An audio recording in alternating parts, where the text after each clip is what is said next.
lá? Regina, um beijinho. Solange, um beijinho. Então vamos continuar aqui com o estudo, né? A Ju ainda não pôde vir. A Ju não pôde vir ainda, mas a gente devagarinho vai fazendo o estudo, né? Devagarinho. Então a gente tá aqui no... Cadê o banner aqui do Dudu que sumiu tudo pra mim aqui? Nós estamos no capítulo 7 ainda, né? Nós estamos no capítulo 7, falando ainda da Marita, né, da Márcia, da Marina, que são ali, a coitadinha tá lembrando o que se passou na vida dela, né? Chorando, sofrendo pela angústia de não ter conhecido a família, né? E ficou triste, né? Por saber que foi adotada. E o pai, né, que é o Cláudio, sempre dando amor e carinho para ela, mas a dona Márcia e Marina, né, que é sua irmã, sempre ele tirando ela, fazendo ela sofrer, né? E no meio desse sofrimento, ela recostou ali a cabeça, memorizando, lembrando, né, os momentos bonitos, lembrando a vida dela, lembrando quando o paizinho dela, né, arrumou o primeiro emprego para ela, de balconista, o primeiro bolo que ele trouxe para ela, né? Todo feliz. E a gente parou aqui, vou voltar um pouquinho aqui, Dudu, tá? Voltar um pouquinho aqui. E olha só, as rememorações externaram-se em jorro. Entremostrou-nos o movimento, o movimentado estabelecimento comercial em que Cláudio lhe obtivera a função de balconista, pequeno mundo de preferências, feminina, bijuterias, perfumes, tecidos leves, roupas feitas. Então, no dia imediato, aquele em que o pai adotivo lhe trouxera da rua o bolo enfeitado com 17 rosas pequenas para comemorar-lhe o aniversário, entrara em serviço no mesmo dia do aniversário dela. De começo tudo hesitação e novidade. Vira-se depois atirada aos embates dos sentimentos. Então começou, bom dia Ana, um beijinho. E isso então, começou a trabalhar com 17 anos a Marita, né? E aí começou a ter as relações com os amigos, né? Começou a viver na sociedade, né? Fazendo amizades, né? Então, de começo, era tudo hesitação e novidade para ela, né?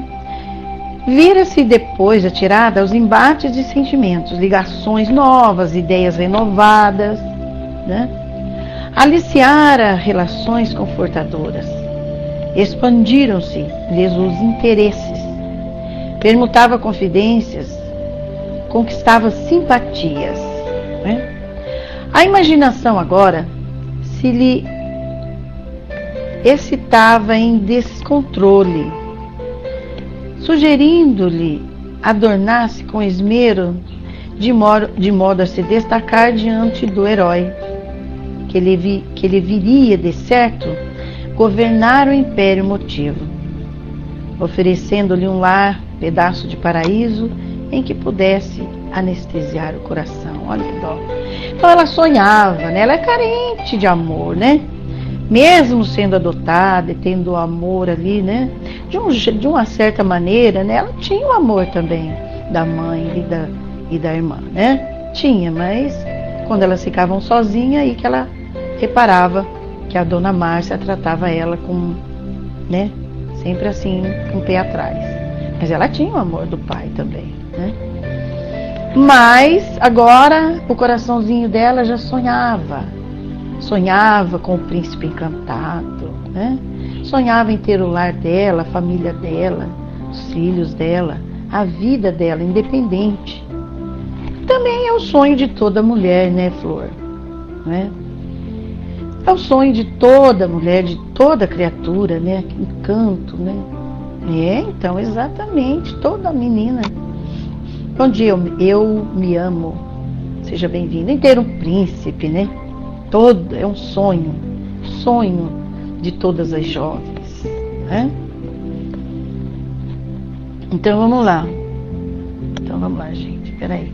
O sapo, né, Dudu? O príncipe depois acaba virando sapo, né, Dudu? É, né? Vira um sapinho, né? Que a gente entra em contato com o eu verdadeiro das pessoas, né? No começo é tudo mágico, né? Aquela coisa linda, maravilhosa, mas depois a gente vê realmente, né? Aí a gente quer fugir. Não, tá difícil. É difícil a gente conhecer a pessoa realmente como ela é, né? Então vamos lá. Menina bizonha circunscrevia até então todos os conhecimentos em matéria de amor aos romances em que cinderelas anônimas acabavam em deslumbramento nos braços de príncipes que as arrastavam da obscuridade para a glória. Entusiasmava-se com novelas, filmes, que terminasse pelo altruísmo coroado ou pelas supremas aspirações humanas, convenientemente atendidas. O destino, entretanto, encarnecera-lhe da onisciência. Comparava o contato da vida prática a podão implacável que lhe talara todas as flores dos jardins de sonhos juvenis. Coitadinha, né? Então ela se via ali, né? Muito triste. A princípio, a desilusão, nossa, eu tô com uma letrinha desse livro tão pequenininha que eu tenho que colocar 2 metros aqui. A princípio, a desilusão conturbara-lhe o ânimo através de um colega que a obsequiava. Repetidamente, com entradas de cinema, conhecia-lhe a noiva. Então, olha só, esse amigo era noivo, né? Isso, Dudu, eu acho que é até bom eu ler aí, tá bem? Mas aqui tá difícil. Mas qualquer coisa eu fico aqui com o livro na mão. Então, esse rapaz, ela conheceu, ele era noivo e ele vivia insistindo para ela, né? Com ela, que ela fosse ver uma fita, ver um filme com ela, né? Iniciaram-se os momentinhos de encontro fraterno, intimidade dos minutos propícios, né? Então vamos, pode colar para mim, Dudu, se você, isso, Flor, cheios de gentileza, né? Ali, alugando a cabeça dela mesmo, né? Alugando mesmo a cabeça dela. Então vamos lá. Copacabana aqui, ali, um cafezinho de bar, nas horas de vento frio, um sorvete na praia, quando o calor vinha forte, mera camaradagem. Amiguinho fazendo o papel de irmão que não tivera, olha só. Então, ela se viu, né, como se fosse um irmão, né, que ela nunca teve, né. Então, vamos lá. Veio, porém, a noite em que ele se apresentou transtornado. Chegara sem a noiva, que se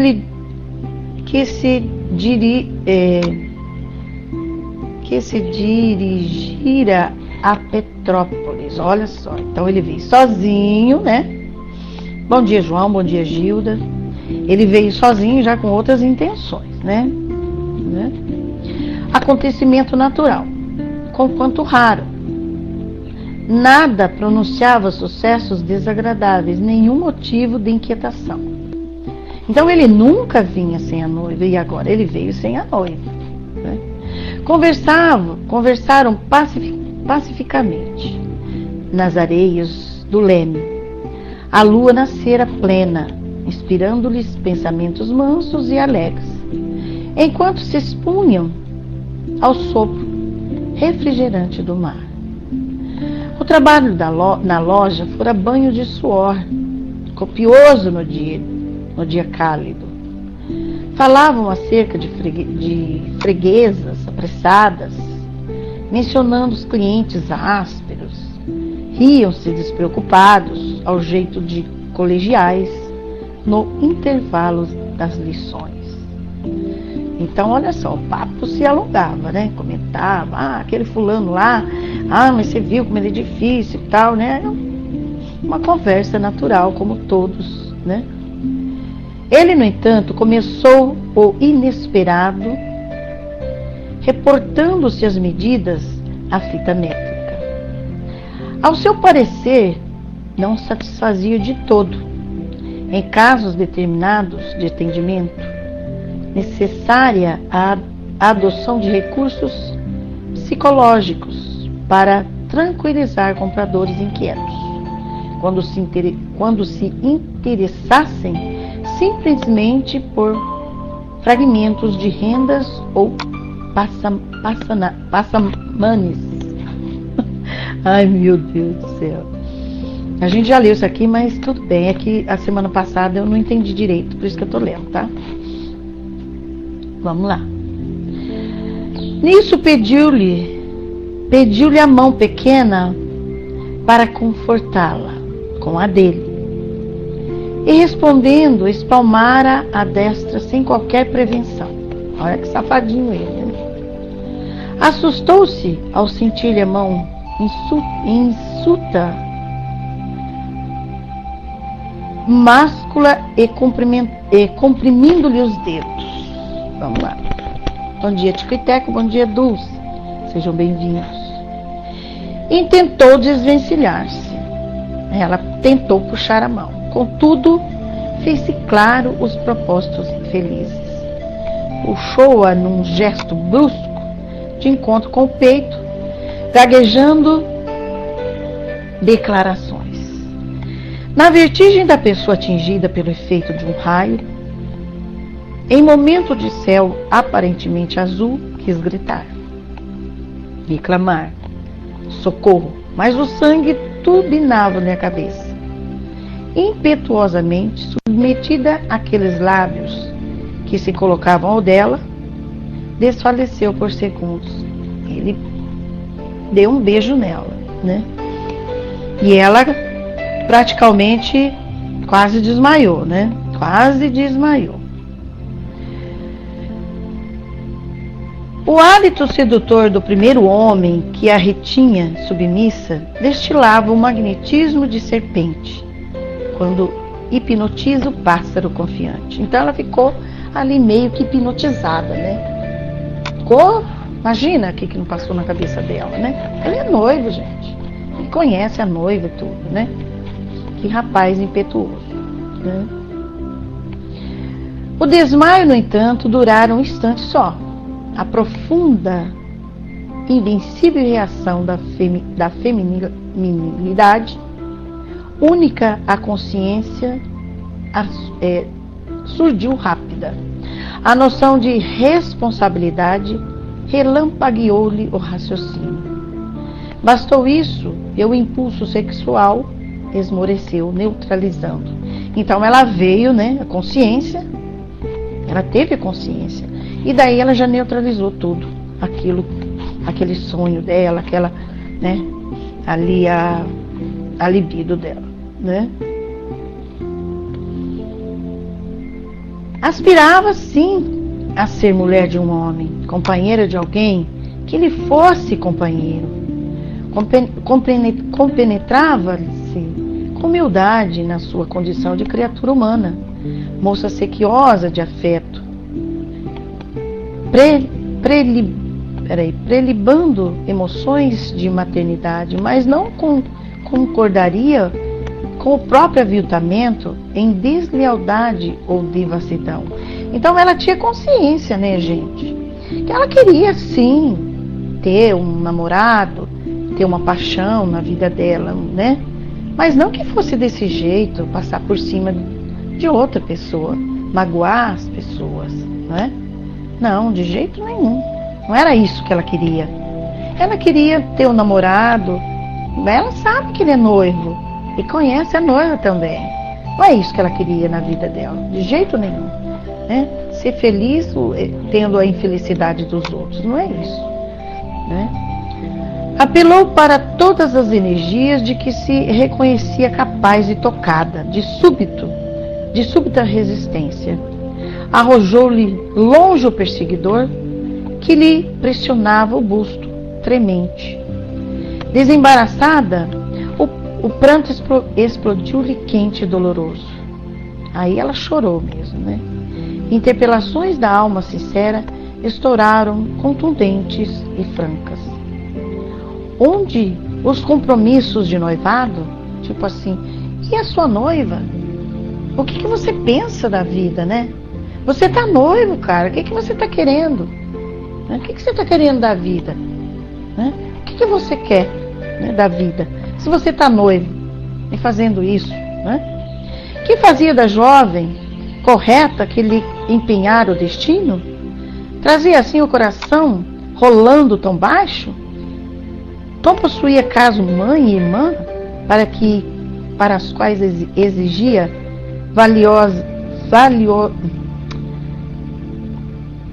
valimento e respeito, né?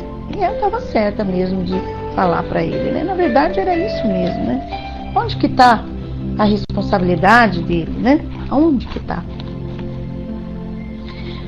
Lívido e atarantado, o colega acusou-se, asseverando imprudente, que não a supunha meninota antiquada.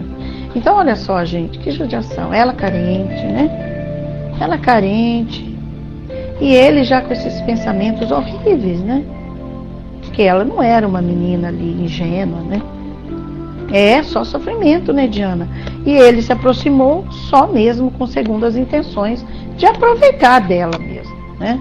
Porque ele viu ela ali como uma menina, né, carente, ele já conhecia até, né, o jeito dela, mas ele pensou mal dela.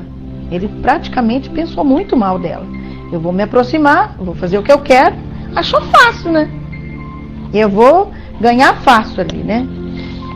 É isso aí que ele está querendo dizer aqui. Estava comprometido, noivo há meses, no entanto, sublinhou cínico. A seu modo de ver, era muito natural que ele e ela, Marita, ainda jovem, desfrutasse o tempo, acrescentando ainda em sua filosofia desabusada que todo viajante, consciente, embora conheça o caminho certo, é livre para saborear os frutos que pendam de plantas erguidas à margem. Então, olha só o que ele pensava dela, né? Ele tinha ali esse pensamento dela, né? Coitada. Foi humilhada, né, judiação? É um inconsequente, né, Flor? Sem respeito, né? Sem responsabilidade nenhuma. Né? Isso que aparenta assim. Zombou-lhe das lágrimas e retirou-se, gargalhando sarcástico, para depois utilizá-la em serviço. Coitadinha, né? Humilhação, ela ficou humilhada. Ocorreram outros impedimentos e tentações. O sobrinho do chefe, bonito rapagão, recém-casado, insinuara-se, começando por um presente de aniversário e terminando por solicitar-lhe colaboração no escritório, onde pretendeu arrancar-lhe as atitudes inconfessáveis, angariara inimigo novo e amargara preterições. Então, olha só que judiação, né? Da dó da Marita. Ela está passando por uma fase difícil, né, gente? Por uma fase, né? Ela está ali lembrando as coisas, né? O que se passou nela, com ela, né? Então vamos lá. Enquanto isso, observara que Marina se alterara sensivelmente, favorecida pelo devotamento materno, alcançara diploma de encantadora. Não, calma aí, de contadora. Isso. O Dudu tá bem na minha frente aqui, tá, Dudu? Mas não tem problema não. Seja bem-vindo, Paulo, Goducha, um beijinho no coração. Sejam todos bem-vindos. Então, a Marina, como ela era a a queridinha da mãe, né? Ela era protegida, né, pela mãe. Ela se deslanchou, se formou contadora, né? Ela teve a profissão dela, né? Com a ajuda da mãe. Ela teve ali pelas preferências que a mãe dela dava para ela, né? E ela conseguiu se formar, né? Ela conseguiu se formar. Então ela como contadora, situando-se com manifestas vantagens e de certo pelo motivo de ganhar expressivas somas na profissão, sustinha desajuizadamente prodigalidades e excessos figurinistas de prol penteados, extravagantes bebedeiras e tafulices. Então, olha só, a Marina acabou se desequilibrando, né? Pelo que conta aqui, ela se entregou, né? Ela deixou o ego dela falar mais alto e se entregou, né? Na vida dela futilmente, né? Olha só que judiação, né? Então ela teve ali todas as regalias com a mãe, ajuda, mas acabou se perdendo. Tipo assim, ela foi pro caminho, mas foi pro caminho largo, né? Porque o caminho estreito, a gente sabe muito bem que é o caminho de sofrimentos, ali das responsabilidades. Não é fácil superar. O caminho largo é o mais fácil, né? Ali aceitou todas as sugestões, deixou se entregar mesmo, né, gente? Pelo que conta aqui, ela foi pro caminho mais fácil, bebedeira, né? Bebedeira, ela se deixou levar, vaidosa do jeito que é, né? Tudo bem que a gente tem que ser vaidoso, né? A gente tem que ser vaidoso, tem que aprender a se cuidar, mas não tão extravagantes e em desequilíbrio desse jeito, né? A gente tem que ter controle, nós temos que ter o nosso controle. Com certeza, nós temos que ter o equilíbrio de nós mesmos, né? Então, vamos lá. Nesse ponto das confidências mudas, o vulto de um jovem raiou nítido ao estampá-lo na paisagem dos mais recônditos pensamentos. Transfigurou-se a castigada criança. Então, olha só. Eles estão observando ali os pensamentos dela, né? Estão conduzindo, talvez, a ela a rememorar, a lembrar, para eles poderem entender, né, o que se passou e o que se passa, né? E ela lembrou-se ou deixou externar esse sentimento de amor, né? Então vamos lá, então vamos ver.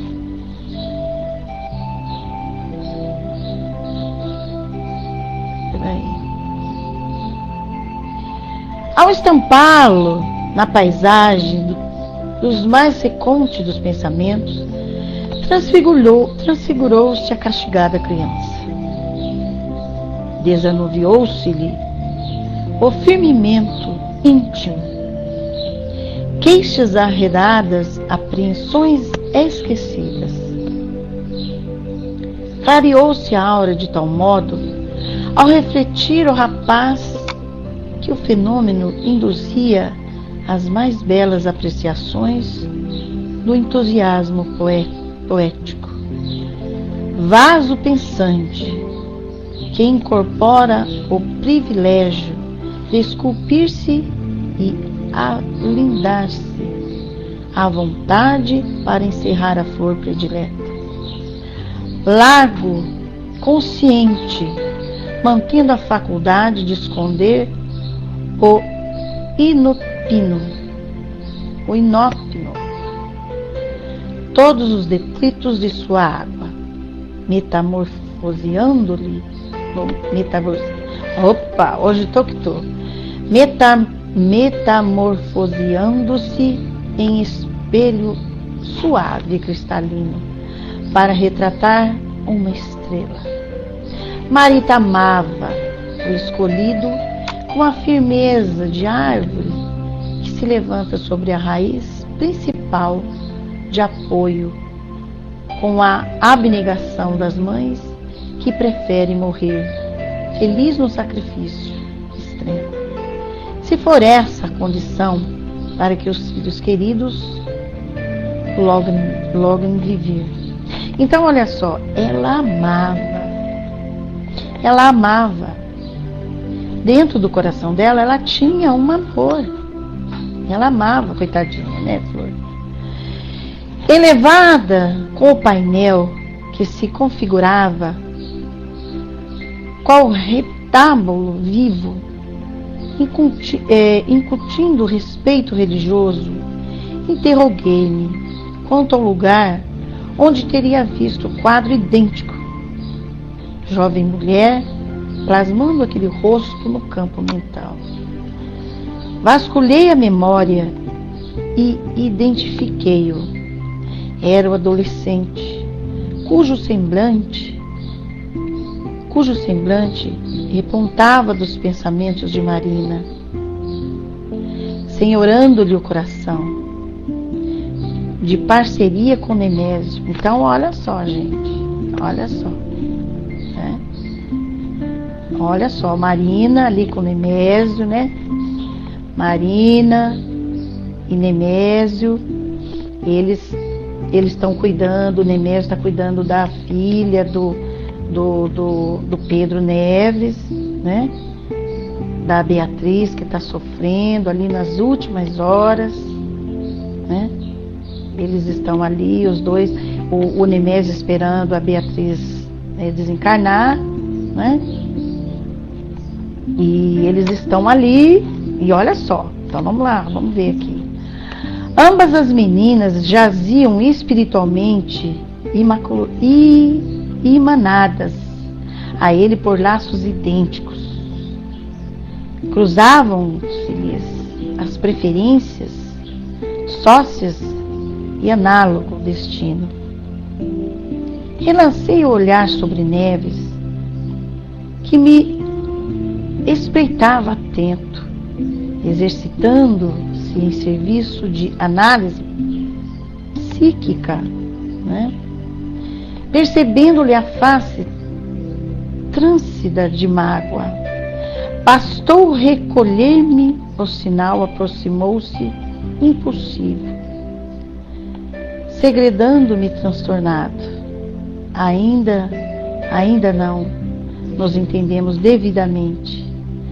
Sabe você quem é este? É meu neto, Gilberto, filho de Beatriz.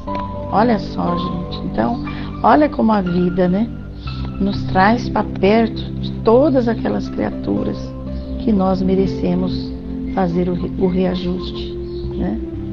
Dentro do nosso lar, nós não sabemos quem acolhemos, que criaturas que nós estamos recebendo do passado, né?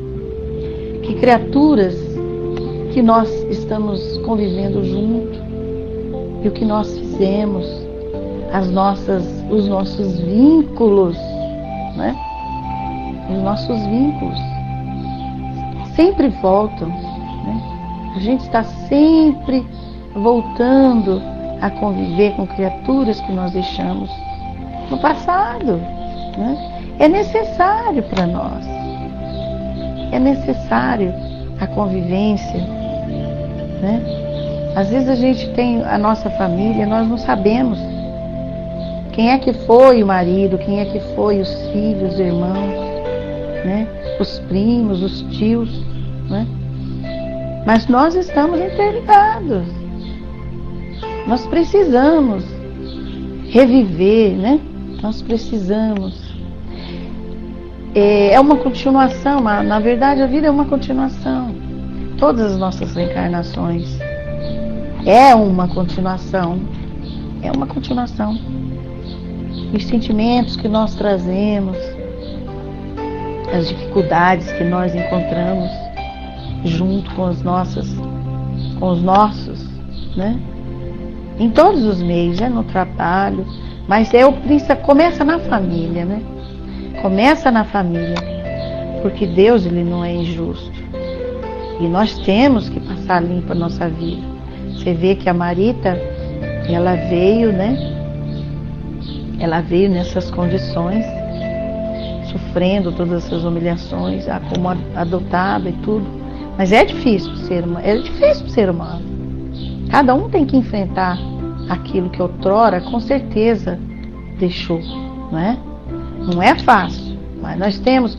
Quando a gente vê que tem, assim, por exemplo, a pessoa mais difícil de lidar com ela, porque tem filhos ou tem irmãos que a gente parece que temos uma afinidade tão grande, né? Uma afinidade tão grande, parece que se dá tão bem, tudo bate, tudo certinho. Mas agora tem outro que já é mais difícil. Você fala uma palavra, pronto, já olha, não é? Já olha diferente, já entende diferente, já é mais resistente, né? A gente nota as dificuldades.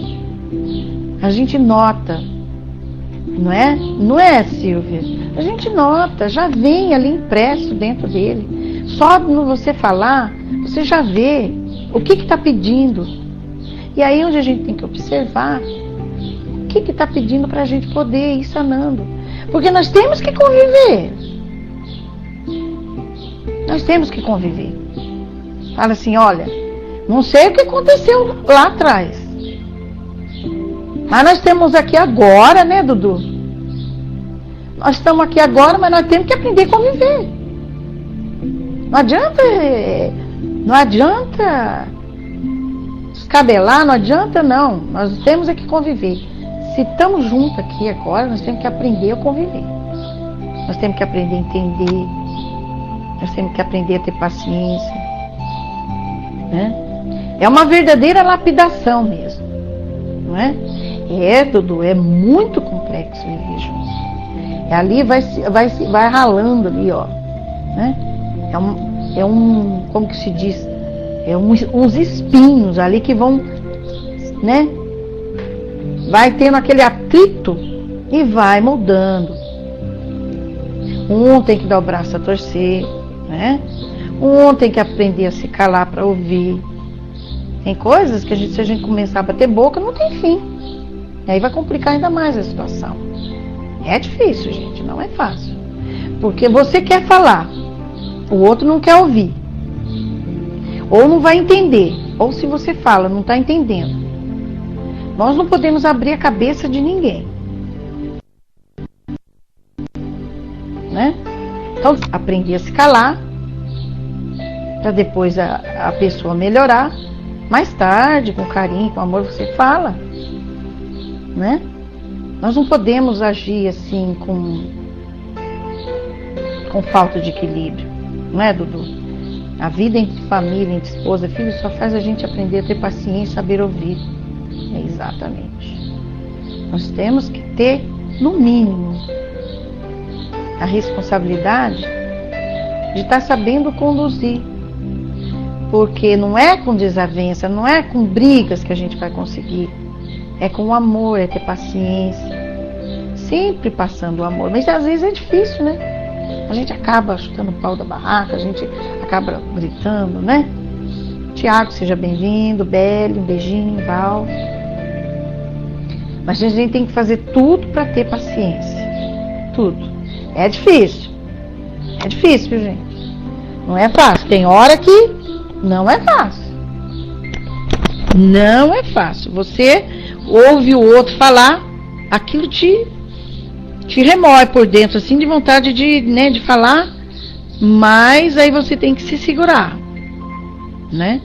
Você tem que se segurar, porque vai piorar ainda mais a situação, né? É isso mesmo, Silvia, não é fácil. Então nós temos que ter o discernimento, nós temos que aprender a ver, a ouvir, né? E se calar. Porque às vezes a gente agindo com amor, não precisa nem falar nada. Só os nossos exemplos já eles vão ver, né? Joel, tem que ter muita paciência, né? Muita mesmo. Não é fácil.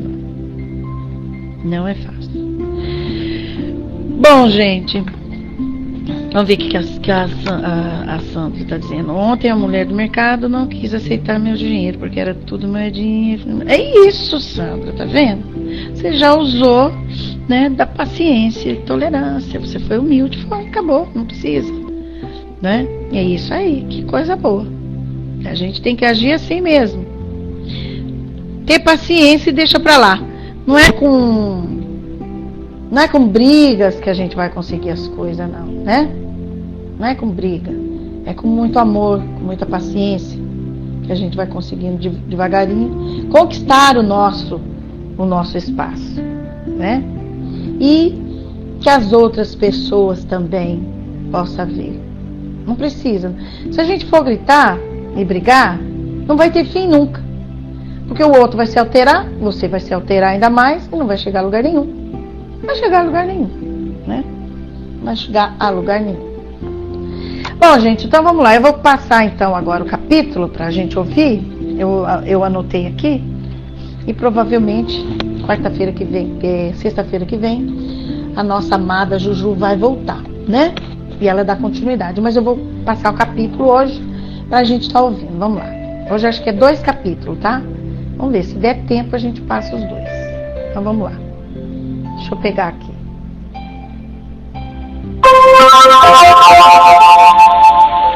Vamos lá.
Emotivo por natureza, dominei meus sentimentos e conscientizei a responsabilidade da operação a ser executada. Sintonizei o pensamento de Marita e roguei a ela que conversasse mentalmente comigo. Para me sentir forte, melhor credenciado a levar adiante tarefa tão difícil, relembrei os sentimentos paternais de quando encarnado na Terra e passei a ver naquela criaturinha frágil nada menos que uma filha de minha alma. Pedi a ela que confiasse em nós, que se desoprimisse, que relacionasse as suas impressões mais antigas, mais recuadas no tempo, que recordasse, reconstituindo na lembrança tudo o que soubesse de si, que nada escondesse.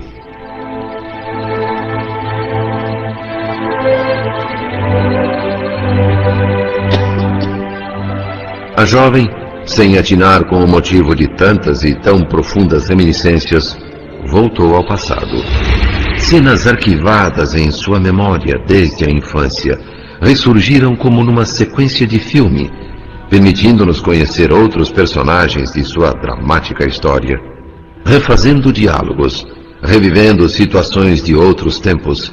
Familiares da moça iam sendo projetados vividamente em sua tela mental. O exame, feito com imparcialidade, seria valioso auxiliar nas futuras atividades socorristas em benefício dela. Marita situou o início de suas recordações. Reeditou na imaginação quadros em que se mostrava ainda bem pequena, recém-saída do berço, ensaiando hesitante os primeiros passos. Sucediam-se os painéis ingênuos de velhos acontecimentos, enquanto ela respondia às minhas perguntas, supondo conversar com as próprias lembranças. Não sou filha dos Nogueira. Fui adotada por Dona Márcia, esposa do Sr. Cláudio. Minha verdadeira mãe eu não conheci. Mas eu sei que se chamava Araceli e que se suicidou. Eu já era grande.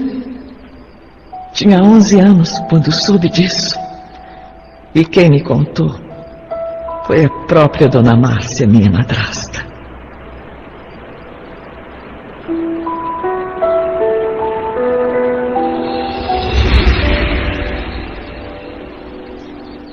Sua mãe era bonita, espontânea, gostava de festas, passeios, bailes.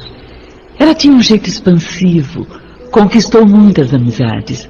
Assim que chegou do interior, ainda humilde, começou a trabalhar aqui em casa. Depois do trabalho, ela queria sempre se divertir, alegre e comunicativa, mas trabalhadora e correta. Podia dançar a noite toda, voltar para casa de madrugada, que pela manhã lá estava Aracélia no seu posto, correndo do tanque para a cozinha, da cozinha para o tanque. Ela nunca se queixava. Eu e o Cláudio não aprovávamos aquelas noitadas em companhias não recomendáveis, mas não tínhamos o direito de tentar impedi-la, já que não prejudicava seu trabalho de doméstica. Pouco depois que a minha filha Marina nasceu, Aracélia me confessou que estava grávida, o que me tocou profundamente e acabou nos aproximando como mães e amigas íntimas. A dela foi uma gravidez muito difícil, sofrida. Cláudio e eu tentamos de todas as maneiras saber quem era o pai da criança, o responsável por aquela situação, para talvez obrigá-lo a se casar com Aracélia. Mas sua mãe se trancou no silêncio. Nada revelava, nada fazia a não ser chorar o tempo todo. Fatalmente, uma jovem que não saía de festas acabaria se lançando em aventuras perigosas. Cansados e compadecidos, meu marido e eu trocamos a insistência inútil por uma boa assistência hospitalar à jovem mãe solteira, para que tivesse, no mínimo, um parto digno.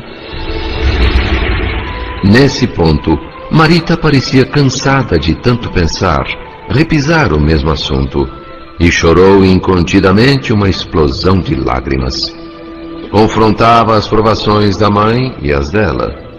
Conforme o relato de Dona Márcia, naquela noite tenebrosa, Aracélia mostrava-se irremediavelmente abatida.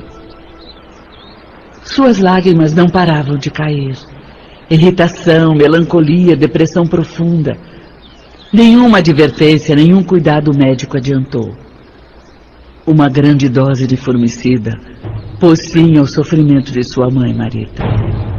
Pela manhã, foi encontrada morta, com uma das mãos agarrada ao seu berço, como se no último instante ela tivesse se arrependido e não quisesse dizer adeus a você.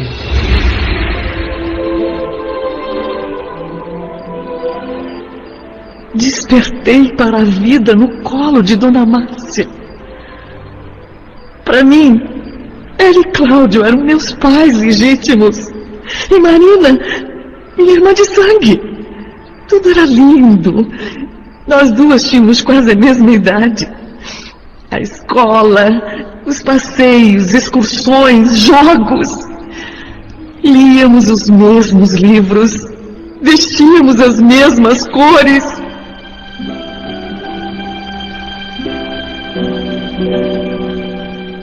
Como se perdesse por alguns instantes o fio da meada, Marita fez ligeira pausa nas reminiscências e, quando retomou, suas telas mentais mostravam cenas de um passado mais próximo. Via-se já um pouco maior, brincando com Marina, ou em companhia de Dona Márcia, ou ainda sobre os ombros de Cláudio, num permanente clima de harmonia e sorrisos que prometia nunca mais ter fim. Suspirava a moça pelo retrocesso no tempo, para de novo dormir na simplicidade. Sonho impossível, a realidade falava mais alto.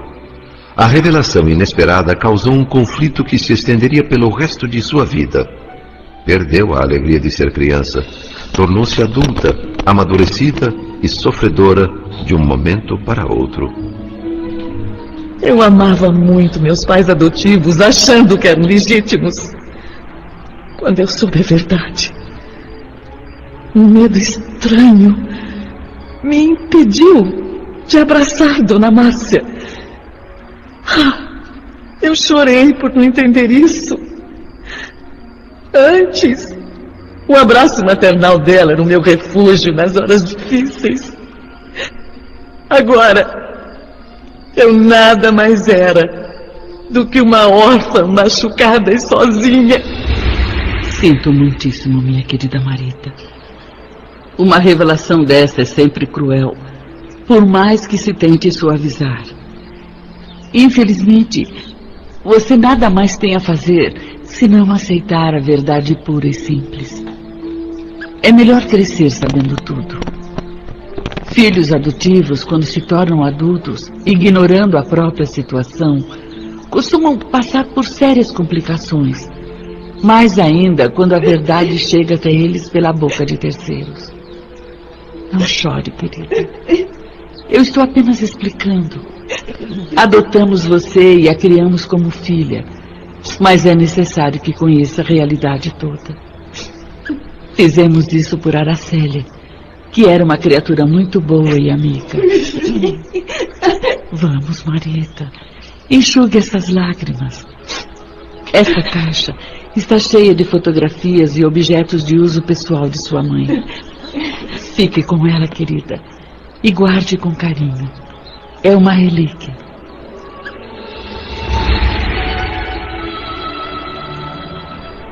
Num gesto prático, sem nenhuma sensibilidade maior,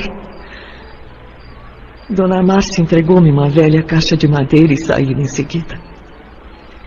Colares de fantasia, anéis imitando ouro, brincos, berloques, bijuteria sem nenhum valor. O tesouro de uma moça pobre. E não fossem as fotos amarelecidas pelo tempo, eu jamais saberia como havia sido o rosto da minha desconhecida mãe. Os olhos dela, grandes, tristes, me impressionaram muito. Como se quisessem me arrancar dali, me levar para um mundo diferente. Em minhas mãos, a única referência material de um passado que, segundo Dona Márcia, eu deveria sepultar. Mas como esquecer que fui adotada somente porque Aracélia, minha mãe, era muito boa e amiga? É simples assim apagar anos e anos de uma vida, me despachando para a estação da orfandade. E o lar, repleto de carinho, não mais me pertencia.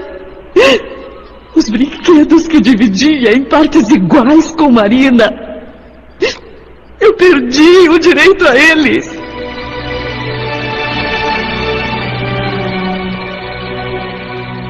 Os episódios que marcaram a vida de Marita em diversos lugares, épocas e circunstâncias, incluindo pessoas que estiveram presentes, não paravam de surgir em sua tela mental. Conseguíamos assim uma análise de boa profundidade. Agora com 20, a moça detinha-se mais tempo nas lembranças de seus 11 anos, quando a verdade desabou sobre ela. A frieza da madrasta ao contar-lhe tudo não deixava dúvidas. Alguma coisa mudara na relação daquela família com ela. O efusivo amor de outrora, Dona Márcia converteu em gestos de carinho moderado, afagos racionados. Atitude inequívoca de quem estabeleceu uma severa fronteira entre Marita e os demais moradores da casa. Natural que a jovem, inteligente como era, se sentisse não mais que uma albergada, tolerada, enganada. Não era filha, era órfã. Compaixão certamente era o que sentiam por ela, mas não se dispunha a agradecer por isso. Naquele momento, seu orgulho infantil estava mortalmente ferido. Na falta de solidariedade humana, coube a uma cadelinha magra e sem nome, antes abandonada na rua, o papel de confidente. Como se lhe entendesse e partilhasse a mágoa, o animalzinho lambeu as mãos da jovem, recebendo em troca um carinho e o desabafo. Não é só você que foi enjeitada, eu também. Diminuída, lesada e dependente, esse o autorretrato que Marita assumiu. Porém, quanto mais a madrasta e a irmã adotiva Marina se afastavam dela, o padrasto, Cláudio Nogueira, terno e dedicado.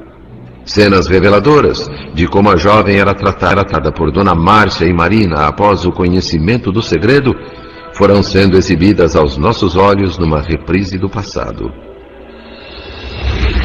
Mamãe, Marina, o que é que vocês acham? Eu fico bem com esse vestido. Deselegante. Devia ter escolhido o melhor lá na loja. Para escolher é preciso bom gosto. Mas isso é de berço. Não adianta. Até logo, mamãe. Até logo, querida. Não esqueça o agasalho. Você queria conversar comigo sobre um determinado assunto. O que é, Marita? Bom, sabe, mãe, eu queria entender melhor o que está acontecendo comigo. Está começando a acontecer. Sabe, alguma coisa está mudando em mim. Eu não sei, acho... É natural, Marita. Você está na idade em que começam a surgir mudanças no corpo da mulher. Mas não se preocupe, querida. Vamos conversar até esclarecer todas as suas dúvidas. Marita, por mais que tentasse, não conseguia decifrar o enigma que era a sua madrasta. Personalidade dupla talvez fosse uma explicação. Quando a sós com Dona Márcia, o diálogo era afetuoso, cheio de compreensão e carinho. Entre beijos e sorrisos, a dedicação e a confiança de outros tempos vinham à tona. O que a jovem aproveitou por todas as perplexidades e indagações guardadas em sua alma de criança. Nessas oportunidades, a mãe adotiva encurtava a distância entre as duas e abria o coração aos encantos da menina. A meiguice materna se externava em sabedoria e doçura, sugerindo um reencontro com a mãezinha de outros tempos, quando, ao pé do berço, aquelas mesmas mãos lhe afagavam a cabeça. Mas o peso das conveniências e convenções logo se fazia sentir, abafando a felicidade, como acontece a um tesouro enterrado sob espinheiro intransponível. A chegada de Marina, a irmã, encerrava o momento mágico. Espantada, Marita assistia à transformação da madrasta. A segunda personalidade sobrepunha-se à primeira no ato. Sumia a mãe acolhedora, espiritualizada, e emergia a outra, Dona Márcia, com uma cortesia estudada, sutil, assumindo ares diferentes. Inventava tarefas para a filha adotiva em lugares distantes a fim de afastá-la de casa. Com a ajuda e conivência de Marina, sua filha, criava situações constrangedoras para Marita, muitas vezes em público. As roupas, as indisposições orgânicas da menina, seu jeito de ser, tudo era motivo de crítica, sarcasmo, humilhação.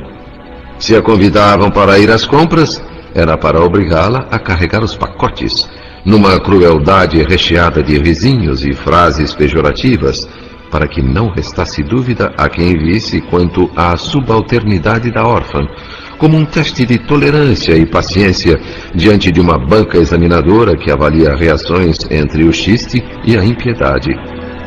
Dona Márcia e Marina juntas. Uma aprovação inqualificável a ser suportada em silêncio por Marita. A Marina mudou completamente quando soube que não éramos irmãs de verdade. Nas conversas com as amigas, ela se referia a mim como a filha da empregada. Uma garota sem berço, ignorante, de gosto duvidoso, que tinha sido criada pela família dela por caridade. E Dona Márcia não movia uma palha em contrário. Confirmava tudo.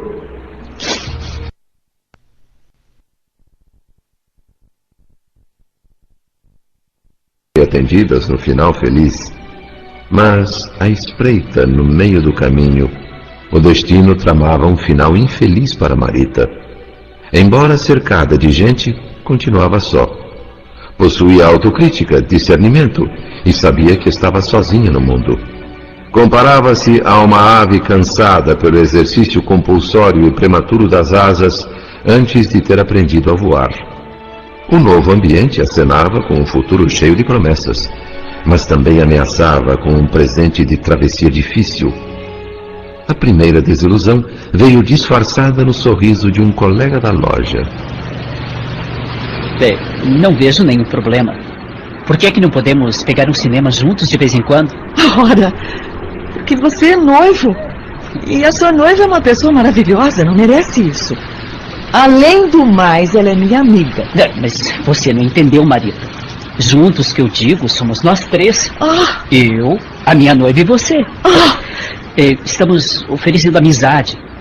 Queremos ser os irmãos que você não tem. Desculpe, Norberto. Realmente eu entendi mal. É claro que aceito. Que filme vamos ver?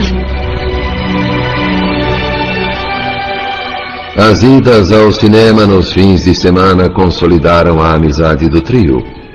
Outros passeios foram sendo programados. A praia de Copacabana, bares com música embaladora de confidências fraternas, excursões, tudo num clima de camaradagem que prometia enterrar o passado da órfã no mais completo esquecimento. Até a noite em que o colega apareceu sem a noiva. A Célia teve que ir a Petrópolis. Aqueles problemas de família dela. Que pena. Me aborreceu muito. Mas não é por isso que eu vou estragar nossa noite, Marita. Está muito calor. E Copacabana nos espera. Nada mais lindo do que a praia ao luar.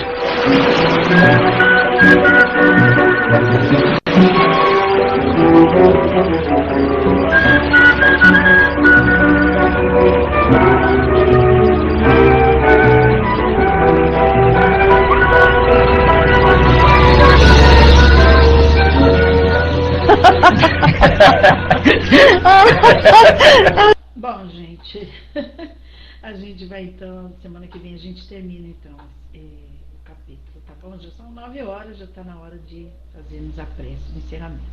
Vou pedir pro Joel Lito, cadê o nosso querido Joel? Joel? Isso, vou passar pro Joel para ele fazer a prece para a gente concluir os trabalhos essa manhã. Vamos lá, Joel.